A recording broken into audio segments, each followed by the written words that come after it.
اعوذ باللہ من الشیطان الرجیم بسم اللہ الرحمن الرحیم ان اللہ وملائکتہ یصلون علی النبی یا ایھا الذین آمنوا صلوا علیہ وسلموا تسلیما اللہم صلی علی محمد وآل محمد۔ سب سے پہلے تو آپ تمام دوست احباب کو آج کے اس کلاس میں خوش آمدید کہتے ہیں۔ امید ہے کہ آپ سب بخیر و عافیت ہوں گے، اور آپ جتنے بھی دوست احباب ہیں سب سے گزارش ہے کہ جتنا ممکن ہو سکے کلاس کے لنک کو اپنے دوست احباب، فیملی ممبرز اور جو بھی دوست اپنے اسٹوڈنٹس ہیں آپ کے جاننے والے ان تک شیئر کیجیے، تاکہ وہ دور دراز میں رہنے والے دوست احباب بھی ہم لوگوں سے جوائن ہو سکے اور قرآنی محفل سے اور قرآنی درس سے وہ لوگ بھی فائدہ اٹھا سکیں۔ گزشتہ کلاس میں ہم اور آپ نے سورہ بقرہ کی ابتدائی کچھ آیات کی تفسیر آپ کی خدمت میں پیش کرنے کی کوشش کی، جس میں خداوند عالم نے مومن اور کافر کی صفات کو بیان کرنے کی کوشش کی، اور ہم اور آپ کو بتایا کہ مومن کون ہوتا ہے اور کافر کون ہوتا ہے۔ کافر سے مراد جو آج کل ہمارے اور آپ کے یہاں جو اصطلاح ہے کافر، جو ہے ہمارے اور آپ کے ایک فقہی اصطلاح میں جو کافر کہا جاتا ہے اور ایڈیالوجی کے طور پر جو کافر کہا جاتا ہے، ان دونوں میں فرق ہے۔ کافر ہر اس آدمی کو کہتے ہیں جو دین کو، خدا کو اور دینی اعتقادات کا انکار کرے، انہیں ہم اور آپ کہتے ہیں کافر، انکار کرنے والا، جو اس کو رد کرے، نادیدہ لے، اس حقائق کو نہ ماننے والا۔ تو کل کی آیات میں ہم اور آپ نے 3 آیات ہم اور آپ نے پڑھی جو مربوط تھے مومنین سے، متقین سے، جن کی صفات خداوند عالم نے کیا کہ مومن کون ہے۔ مومن وہ ہے جو غیب پر ایمان رکھتے ہیں، جو نماز قائم کرتے ہیں۔ مومن وہ ہے جو کچھ خدا نے انہیں دی ہے وہ راہ خدا میں انفاق کرتے ہیں۔ مومن کی اور ایک صفت دوسری آیت میں جو بیان کی وہ یہ کہ مومن وہ ہیں جو کچھ پیغمبر آپ پر نازل ہوئے، قرآن پر ایمان رکھتے ہیں، آپ سے پہلے انبیاء پر جو کتابیں نازل ہوئی ہیں اس پر بھی ایمان رکھتے ہیں۔ اس کے بعد آخری صفت جو مومن کی تھی وہ یہ کہ وہ روز قیامت پر بھی ایمان رکھتے ہیں۔ لیکن ان تمام معیار کو، کوالٹیز کو گننے کے بعد کہا کہ حقیقت میں یہ لوگ ہیں جو کامیاب ہیں۔ اس کے بعد خداوند عالم نے کہا اب جو ان اعتقادات کو نہیں رکھتے، اس ایڈیالوجی کو نہیں مانتے، ان باتوں پر یقین نہیں کرتے، وہ کافر ہیں۔ اب جو شخص خدا کو نہ مانے، جو شخص اعتقاد نہ رکھے غیب پر، جو شخص انفاق نہ کرے، جو شخص خدا اور انبیاء کی کتابوں پر ایمان نہ رکھے اور قیامت پر ایمان نہ رکھے، تو ان کو چاہے آپ ڈراؤ یا نہ ڈراؤ ان کے لیے برابر ہے، وہ ان چیزوں کو اہمیت دینے والا نہیں ہے۔ لہٰذا یہ صفات بیان کرنے کے بعد آج جو صفت ہم اور آپ بیان کریں گے، خدا نے 2 کریکٹرز ہم لوگوں کو بتا دی ہے، ایک وہ جو مومن ہے، دوسرا وہ جو کافر ہے۔ مومن کے مد مقابل میں جو کریکٹر استعمال کیا جاتا ہے وہ کافر ہے۔ اب آج کی اس آیت میں، آج سے جو 13 آیات ہیں وہ سورہ بقرہ کی 13 آیات جو اس کے بعد ہم اور آپ پڑھیں گے وہ منافق کے حوالے سے، یعنی اب تیسرا کریکٹر خدا ہم اور آپ کو بتانے جا رہا ہے کہ دیکھو، اور وہ 13 آیتوں پر مشتمل ہے۔ خود منافق کسے کہتے ہیں ہم اور آپ کو پتہ ہے، یعنی منافق یہ ہے کہ جو دل میں کچھ رکھتا ہے، زبان پہ کچھ، دل میں ایمان نہیں رکھتا، دل میں وہ کفر رکھے ہوتا ہے لیکن ظاہر کیا کر رہا ہوتا ہے، ایمان ہے۔ وہ مسلمانوں کے ساتھ بیٹھے تو کہتا ہے کہ ہم تمہارے ساتھ ہیں، ہم تمہارا حامی ہیں، اور جب وہ غیر مسلمانوں کے ساتھ، کافروں کے ساتھ ملتے ہیں، دشمنان اسلام کے ساتھ ملتے ہیں، کہتے ہیں ہم تمہارے ساتھ ہیں۔ تو یہ ہے منافق کی صفت، جو دل میں کچھ رکھے، زبان پہ کچھ رکھے۔ آج ہم اور آپ پڑھیں گے، آج کی تفسیر میں منافق کی کریکٹر کو بتائیں گے، یعنی منافق کون ہے، منافق کو ہم اور آپ صحیح طور پر پہچانیں۔ اور یہ 13 آیتوں پر مشتمل ہیں، تو 6 آیتوں کی تفسیر آج کریں گے، 6 آیتوں کی تفسیر کل کریں گے انشاءاللہ۔ پھر اس کے بعد آگے چل کر اسی سورہ بقرہ میں قرآن کے معجزہ ہونے کے اوپر ہے۔ اب اس کے بعد ہم اور آپ کو بتایا جائے کہ قرآن معجزہ ہے۔ قرآن کے معجزہ ہونے میں خدا نے جو چیلنجز اس دنیا کو مخاطب ہو کے کہا کہ تم اس قرآن جیسا لے آؤ، اس بارے میں ہم اور آپ گفتگو کریں گے۔ تو آج انشاءاللہ میں شیئر کرتا ہوں PDF آپ کی خدمت میں، اس کے بعد بحث کو کنٹینیو کرتے ہیں۔ بسم اللہ الرحمن الرحیم۔ قال اللہ تعالی فی کتابہ الکریم وَمِنَ النَّاسِ مَن يَقُولُ آمَنَّا بِاللَّهِ وَبِالْيَوْمِ الْآخِرِ وَمَا هُمْ بِمُؤْمِنِينَ۔ اب اس آیت پہ آپ لوگ غور کیجئے، یہاں سے ہم اور آپ کس کو سمجھ رہے ہیں؟ منافق کو، ہپوکرائٹ۔ منافق کون ہے؟ اس کریکٹر کو ہم نے مومن کے کریکٹرز کل کی کلاس میں پڑھ لیے، کافر کے کریکٹرز کو بھی پڑھ لیا۔ آج ہم پڑھیں گے منافق کے کریکٹرز کیا ہیں، منافق ہوتے کیسے ہیں۔ یہاں پہ کہا جا رہا ہے کہ وَمِنَ النَّاسِ مَن يَقُولُ آمَنَّا بِاللَّهِ، لوگوں میں سے کچھ ایسے لوگ بھی ہیں جو کہتے ہیں ہم ایمان لائے ہیں خدا پر، وَبِالْيَوْمِ الْآخِرِ اور آخرت پر ایمان لائے ہیں، وَمَا هُمْ بِمُؤْمِنِينَ در حقیقت انہوں نے دل سے ایمان نہیں لایا۔ یہ لوگ مومن حقیقت میں نہیں ہیں، بس زبان سے کہہ رہے ہیں کہ ہم ایمان لے آئے ہیں۔ تو یہاں پہ میں نے پہلے بھی آپ کی خدمت میں عرض کیا کہ قرآن کی 4 آیات، اس سے پہلے سورہ بقرہ کی 4 آیات مومن کی خصوصیات کو بیان کی، 2 آیت میں کافر کی خصوصیات کو بیان کی، اور ان 13 آیتوں میں منافق کی کریکٹر کو خدا بیان کر رہا ہے کہ منافق کون ہوتے ہیں۔ ہم منافق وہ ہیں جو اپنے دل میں کفر رکھتے ہیں، ظاہر اسلام کرتے ہیں، اسلام کا دعویٰ کرتے ہیں کہ ہم کیا ہیں؟ مسلمان ہیں۔ وہ کیوں ایسا ہوا؟ چونکہ پیغمبر گرامی اسلام نے جب مکہ فتح کیا اور مدینے جب ہجرت کر کے آئے اور جنگ بدر میں مشرکوں کو شکست دی، تو ان لوگوں کے دلوں میں اسلام تو نہیں تھا، لیکن خوف سے اپنی جان بچانے کے لیے، اپنی حفاظت کے، اپنے مال کی حفاظت، اپنے سٹیٹس کی حفاظت کے لیے وہ لوگ کیا کرتے تھے؟ ظاہر کرتے تھے کہ ہم مسلمان ہو گئے۔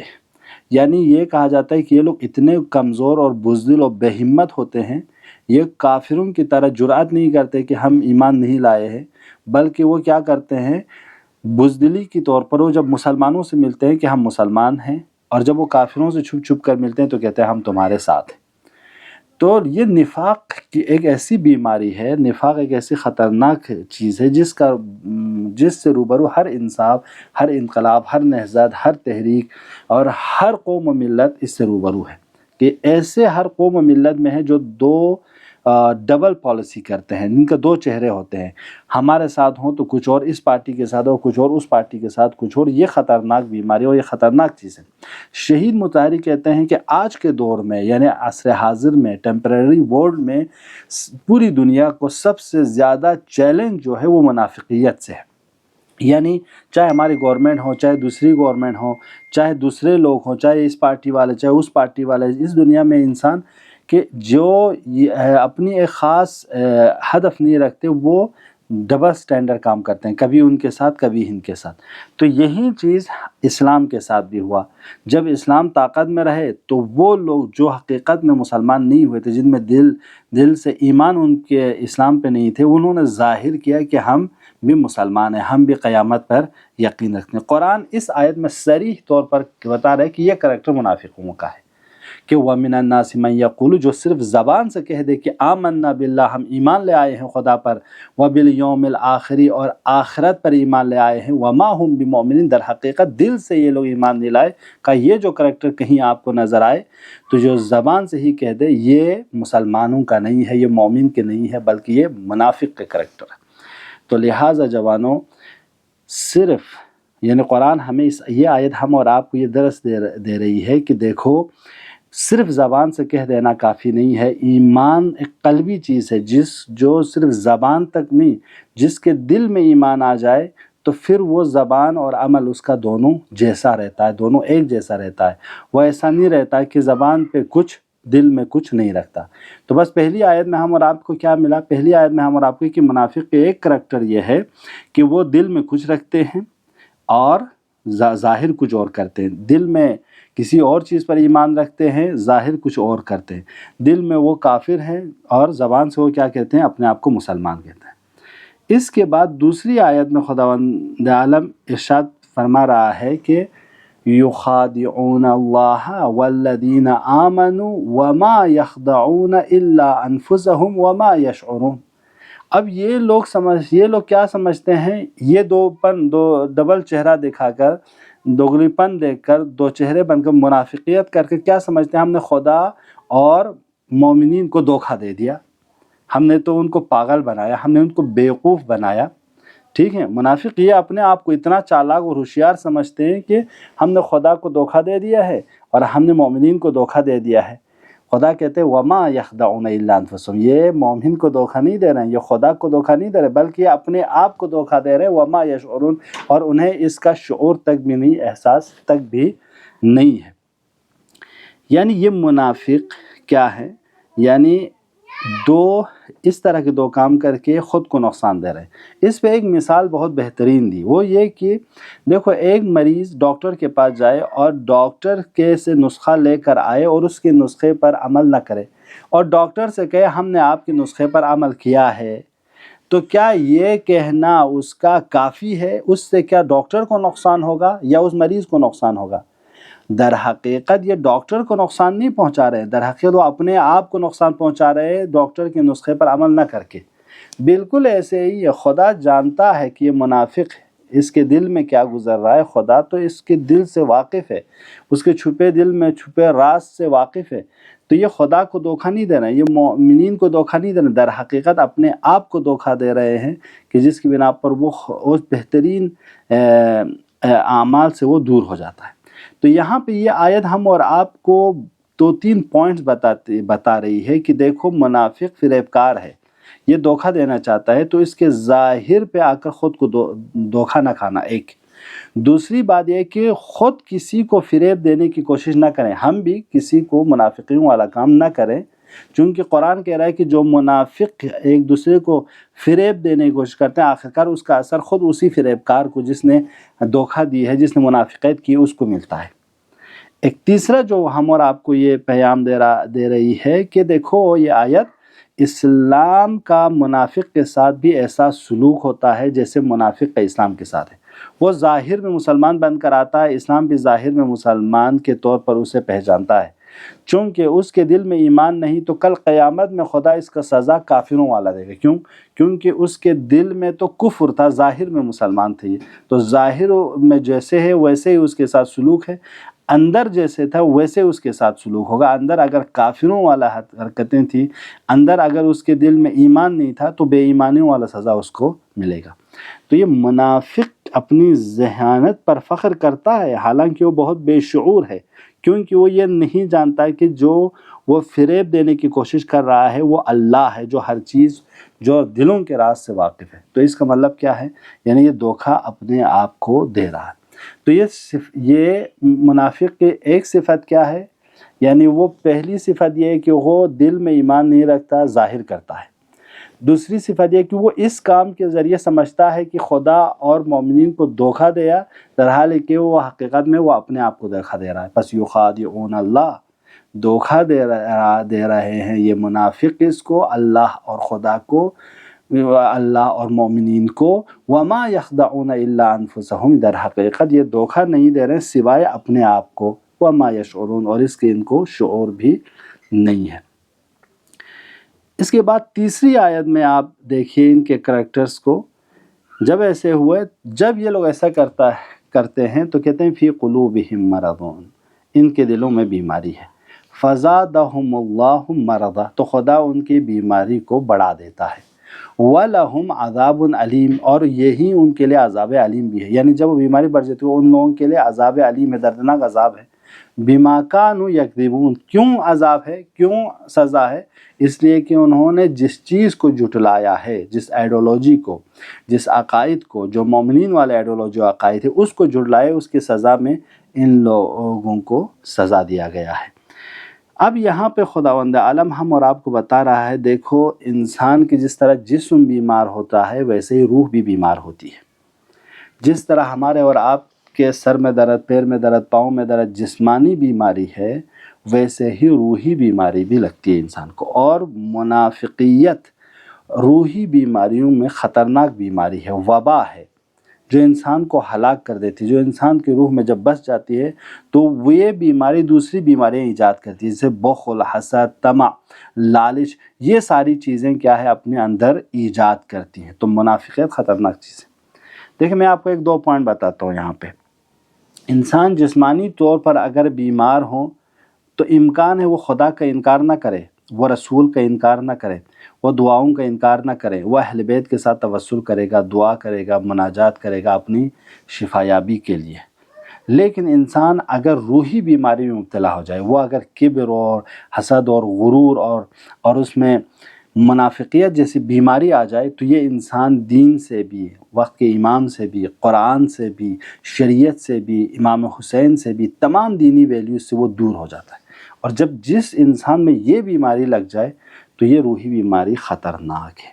لہٰذا ہم اور آپ کو جسمانی بیماریوں کو ٹھیک کرنے کے لیے ڈاکٹر کے پاس جانا پڑتا ہے، ویسے ہی روحی بیماریوں کو ٹھیک کرنے کے لیے بھی ہمیں ڈاکٹر کی ضرورت ہے۔ وہ ہے علماء اخلاق، جو اخلاق کی مورل ویلیوز کی ہم اور آپ کو تعلیم دے، وہ ہیں آپ کی ان بیماریوں کو ٹھیک کریں گے۔ وہ کہیں کہ حسد کی کیا خطرناک ہے، کہ حسد انسان کو ایسی کھا جاتی ہے جس طرح آگ لکڑی کو کھا جاتی ہے۔ تو یہ ساری چیزیں بتا کہ علماء اخلاق اس انسان کو صحیح انسان بنائے گا، اس کی روح کو پاک کرے گا۔ تو لہٰذا ایک صحت مند انسان کو کیا رہنا چاہیے؟ اپنے دلوں کو اس طرح کی بیماریوں سے پاکنا۔ جب منافقیت ان میں آ جائے تو خدا کہتے ہیں میں نے ان کی منافقیت میں اضافہ کر دی، فزادہم اللہ، اضافہ کر دی، تاکہ جب یہ اور بھی ان چیزوں میں ملبوس ہو۔ یہ خطرناک ہے، یعنی ہم اور آپ خدا اور رسول پہ ایمان نہ لائیں تو منافقیت جیسی صفت ہمارے اندر آ جائے تو وہ خدا کہہ رہا ہے میں اس کو بڑھا دیتا ہوں، یہ منافقیت کی بیماری بڑھ جاتی ہے، اور یہی وجہ سے وہ عذاب علیم میں، دردناک عذاب میں مبتلا ہوئے کل قیامت میں۔ ایک صحت مند انسان کون ہے؟ ایک صحت مند انسان کا دل اور عمل ایک ہوتا ہے، جیسے دل میں ہے ویسے اس کے عمل میں ظاہر ہے۔ آپ مومن ہو، آپ مومنی والا کام کرتے ہو۔ آپ اگر خدا نخواست منافق ہو تو آپ منافقوں والا کام کرتے ہو۔ تو اس سے پتہ چلتا ہے کہ آپ کی روحی بیماری ہے، چونکہ آپ یہ کام کر رہے ہو، آپ گندے کام کر رہے ہو، آپ غلط سوچ رہے ہو۔ انسان جیسے سوچتا ہے ویسے عمل کرتا ہے، لہٰذا سوچ کے اوپر ہے، جیسے آپ کی صحیح آئیڈیالوجی ہوگی ویسے ہی صحیح عمل ہوگا، غلط آئیڈیالوجی ہوگی آپ کے غلط اعمال ہوں گے۔ تو لہٰذا کہ یہاں پہ ایک مثال دی ہے کہ جس طرح مردہ لاشے کو جو پانی میں پڑا ہوا ہے اور بدبو آ رہی ہے، اس پہ اگر بارش کی قطرہ بھی برستا رہے، وہ قطرہ برسنے کی وجہ سے وہ ٹھیک نہیں ہوتا، وہ صاف نہیں ہوتا، گندگی اس میں اور بڑھتی چلی جاتی ہے۔ اور نفاق بھی ایسے ہی ہے، جب انسان کے دل میں نفاق پھیل جائے تو اس کی وجہ سے اس میں کچھ ریاکاری، جھوٹ، تہمت اور دوسری بیماریوں کا اس میں ایجاد ہونا شروع ہو جاتا ہے، تو یہ ختم نہیں ہوتا۔ تو نفاق ایک خطرناک، وسیع اس کا معنی ہے، مفہوم ہے۔ یہ دوگانگی، یہ دو زبان، دو عمل، جس کا ظاہر اور باطن ایک نہ ہو، الگ الگ ہو، تضاد ہو، اور کبھی کبھی یہ ہم مومنین کے اندر بھی پائی جاتی ہے۔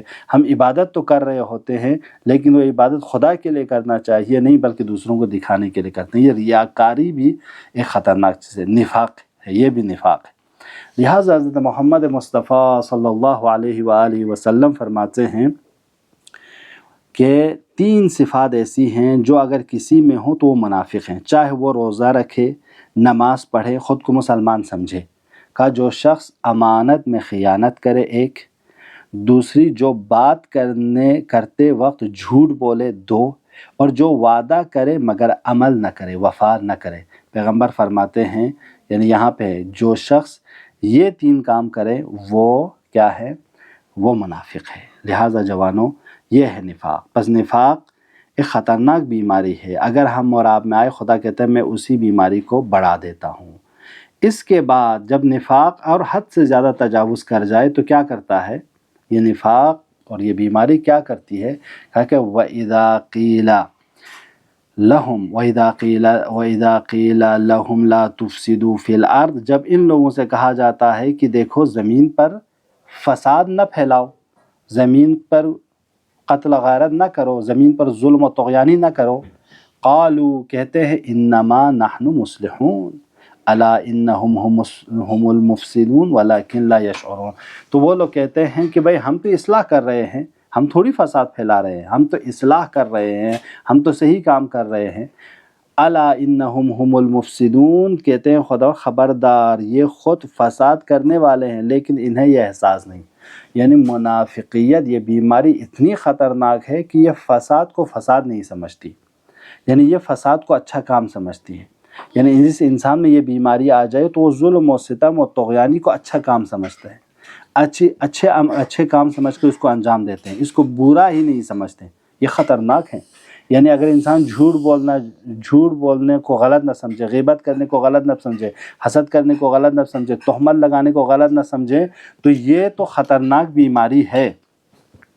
تو وَإِذَا قِيلَ لَهُمْ لَا تُفْسِدُوا فِي الْأَرْضِ، جب ان لوگوں سے کہا جاتا ہے کہ دیکھو زمین پر فساد برپا نہ کرو، قالوا، کہتے ہیں کہ انما نحن مصلحون، ہم تو اصلاح کر رہے ہیں، ہم فساد تھوڑی پھیلا رہے ہیں۔ الا انہم، آگاہ رہو اے مومنو، انہم هم المفسدون، بے شک یہ لوگ مفسد ہیں، ولکن لا یشعرون، ان کو شعور تک بھی نہیں کہ وہ مفسد ہیں، ان کو پتہ تک نہیں، یہ احساس نہیں کہ یہ لوگ غلط کام کر رہے ہیں۔ تو لہٰذا قرآن نے جو منافقیت کا رویہ ہے یہ سورہ توبہ میں بھی اور سورہ منافقین میں بھی، ان دونوں میں بیان کیا ہے، اور ان کو آپ لوگ پڑھیے جوانوں، جب پڑھیں گے تو یہ کریکٹرز آپ کو واضح ہو جائے گا کہ یہ خطرناک چیز ہے۔ لہٰذا نفاق کے اثر صرف ایک فرد پر نہیں ہوتا بلکہ اس کا اثر سوسائٹی پہ بھی ہوتا ہے، جامعے پہ بھی ہوتا ہے۔ اگر ہمارے یہاں منافقیت بڑھ جائے تو وہ سوسائٹی بھی خراب ہو جاتی ہے، وہاں ظلم و ستم معاشرے تک آ جاتی ہے۔ تو لہٰذا نفاق کی نشانیوں میں سے ایک یہ ہے کہ انسان خود ستانی کرتا ہے، اپنی تعریف کرتا ہے اپنی زبان سے، اور دوسروں کو وہ اپنے سے چھوٹے سمجھتا ہے۔ اور دوسری چیز یہ ہے کہ جب نفاق دل میں راسخ ہو جائے تو انسان کی فہم اور شعور متاثر ہوتی ہے، یا وہ پھر الٹا سوچنا شروع کرتے ہیں، وہ جو چیز غلط ہے اس کو صحیح دیکھنے لگتا ہے، جو اس کے لیے حرام ہے اس کو حلال دیکھنے لگتا ہے، جو اس کے لیے صحیح نہیں ہے، غلط ہے، اس کو صحیح دیکھنے لگتا ہے۔ تو لہٰذا یہ خطرناک بیماری ہے، خدا ہم اور آپ کو ان بیماریوں سے بچائے۔ جو فساد کو فساد نہ سمجھے، فساد کو اصلاح سمجھے، جو غیبت کو صحیح سمجھے، جو حسد کو صحیح سمجھے، اس طرح کی بیماریوں سے خدا ہم کو نجات دے۔ تو یہ بیماری کس وجہ سے آتی ہے؟ منافقیت کی وجہ سے۔ اس کے بعد خداوند عالم ارشاد فرما رہا ہے وَإِذَا قِيلَ لَهُمْ آمِنُوا كَمَا آمَنَ النَّاسُ قالوا انؤمن كما آمن السفهاء الا انهم هم السفهاء ولكن لا يعلمون، جب ان لوگوں سے کہا جاتا ہے کہ دیکھو تم ایمان لے آؤ، ایمان لے آؤ، وَإِذَا قِيلَ لَهُمْ آمِنُوا، ان سے جب کہا جاتا ہے کہ ایمان لے آؤ، کما آمن الناس، جس طرح دوسرے لوگ ایمان لے آئے۔ کس سے کہا جاتا ہے؟ جب منافقین سے کہا جاتا ہے کہ تم لوگ ایمان لے آؤ جیسے دوسرے لوگ ایمان لے آئے، تو قالو، تو یہ لوگ کہتے ہیں انؤمن کما آمن السفہاء، کیا ہم بھی ایمان لے آئے جیسے یہ بیوقوف لوگ ایمان لے آئے ہیں محمد مصطفیٰ پر، قرآن پر، اسلام پر؟ کہ ہم ایسے بیوقوفوں کی طرح، یعنی مومنین کو بیوقوف کہہ رہے ہیں۔ الا انہم هم السفہاء، قرآن کہہ رہا ہے کہ دیکھو حقیقت، آگاہ رہو، حقیقت میں یہی لوگ، یہی منافق لوگ سفہاء ہے، یہی بیوقوف ہے، ولیکن لا یعلمون، ان کو پتہ بھی نہیں ہے۔ تو بس منافق کی اور ایک صفت اس آیت میں یہ ہے کہ خود کو ہوشیار، چال باز سمجھتے ہیں، اور مومنین کو کم عقل اور نادان اور سادہ دل سمجھتے ہیں۔ جب ان سے کہا جاتا ہے کہ تم لوگوں کی طرح ایمان لاؤ، تو کہتے ہیں کہ ہم بیوقوفوں کی طرح ایمان لے آئے، مذاق کر اڑاتے ہیں۔ قرآن میں اس آیت میں جو مومنین کو بیوقوف سمجھتے ہیں دراصل خود بیوقوف ہیں، اور سب سے بڑی بیوقوفی یہ ہے کہ انسان اپنی بیوقوفی کو نہ سمجھے، کیونکہ یہ سمجھتا ہے کہ وہ سب کچھ جانتا ہے اور دوسرے کچھ نہیں سمجھتے۔ بس اس آیت میں ہم اور آپ کو یہ سمجھایا جا رہا ہے، دیکھو جو مومنین کو حقیر سمجھے وہ منافقوں کا طریقہ ہے۔ متکبرین کے ساتھ ایسا ہی سلوک کیا جائے جیسے دوسروں کے ساتھ وہ سلوک کرتے ہیں، یعنی جو مومنین کو حقیر سمجھے ان کو ہم اور آپ کو چاہے وہ ذلیلوں والا کام کریں، ان کے ساتھ غرور و تکبر کے ساتھ پیش آئے۔ جو دوسروں کا مذاق اڑاتا ہے وہ حقیقت میں بیوقوف ہے۔ تو عقل مند وہ ہے جن کے پاس لاجک ہو، جن کے پاس عقل ہو، جو ہر ایک کے مذاق نہ اڑائے، ہر ایک کا مذاق نہیں اڑاتا ہے۔ بیوقوف وہی مذاق اڑاتے ہیں۔ تو یہاں پہ خداوند کے ارشاد فرما رہا ہے حقیقت میں یہی بیوقوف ہے جو مومنین کا مذاق اڑا رہے ہیں، جن کے بارے میں انہیں پتہ نہیں۔ یہ مومنین تو وہ ہیں جو حقیقت میں خدا پر، رسول پر ایمان لا کر اپنے آپ کو سعادت مند والی زندگی دینا چاہ رہے ہیں، لیکن یہ نہیں سمجھ پا رہے ہیں۔ بس آخری آیت اور اس کے بعد زحمت تمام۔ ایک کریکٹر اس آیت میں یہ ہے کہ وَإِذَا لقوا وَإِذَا لَقُوا الَّذِينَ آمَنُوا قَالُوا آمَنَّا وَإِذَا خَلَوْا إِلَىٰ شَيَاطِينِهِمْ قَالُوا إِنَّا مَعَكُمْ إِنَّمَا نَحْنُ مُسْتَهْزِئُونَ۔ اب ان لوگوں سے یعنی یہ لوگ کیا ہیں، یہی کا منافق، جب یہ لوگ اہل ایمان سے ملتے ہیں، ایمان والوں سے ملتے ہیں تو کہتے ہیں وَإِذَا لَقُوا الَّذِينَ آمَنُوا، جب ایمان والوں سے ملتے ہیں کہتے ہیں قَالُوا آمَنَّا، بھائی ہم تو تمہاری طرح مومن ہیں، ہم تو آپ کی طرح مومن ہیں، ہم تو آپ کے صف میں ہیں، ہم تو آپ کے لین میں، ہم آپ کی طرح ہی ہیں، ہمیں دوسرا نہ سمجھیے گا، ہم آپ کے ساتھ ہیں۔ اما وَإِذَا خَلَوْا إِلَىٰ شَيَاطِينِهِمْ، لیکن جب یہ لوگ شیاطین کے ساتھ خلوت میں ملتے ہیں، دوسری جگہ ملتے ہیں تو کیا کہتے ہیں، قالوا انا معکم انما نحن مستہزئون،